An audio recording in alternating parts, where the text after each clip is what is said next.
महालक्ष्मी व्रत की शुरुआत राधा अष्टमी से शुरू होता है और 16वें दिन इस व्रत का समापन किया जाता है।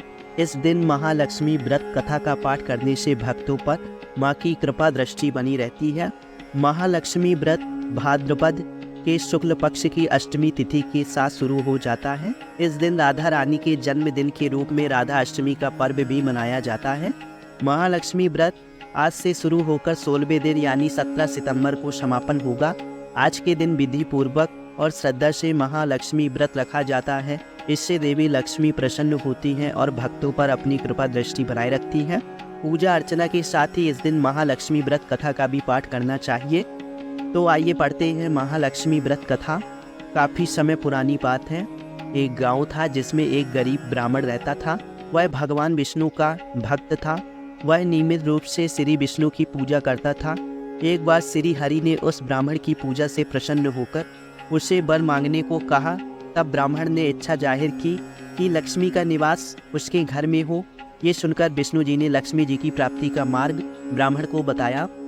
विष्णु जी ने कहा, मंदिर के सामने एक स्त्री आती है जो यहाँ आकर उपले थोपती है। उससे अपने घर आने का निमंत्रण दो। वह धन की देवी है। जब लक्ष्मी जी तुम्हारे घर आएंगी तो तुम्हारा घर धन्य धान्य से भर जाएगा। इतना कहकर विष्णु जी ध्यान मग्न हो गए। अगले दिन सुबह 4 बजे से ही मंदिर के सामने ब्राह्मण आकर बैठ गया। कुछ ही देर में लक्ष्मी जी उपले थापने वहीं आई।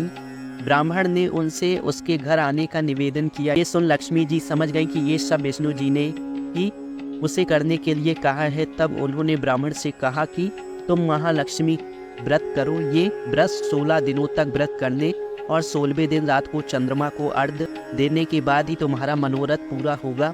इसके बाद लक्ष्मी जी की पूजा कर ब्राह्मण ने देवी को उत्तर दिशा की ओर मुँह करके पुकारा। उसकी तपस्या से प्रसन्न होकर माँ ने अपना वचन पूरा किया। तब से ही ये व्रत पूरी श्रद्धा से किया जाता है। ऐसा करने से व्यक्ति को माँ का आशीर्वाद प्राप्त होता है। हमारे YouTube चैनल से जुड़ने के लिए हमारे YouTube चैनल को सब्सक्राइब कीजिए, जिससे धार्मिक और आध्यात्मिक कहानियाँ आप तक पहुँच सके।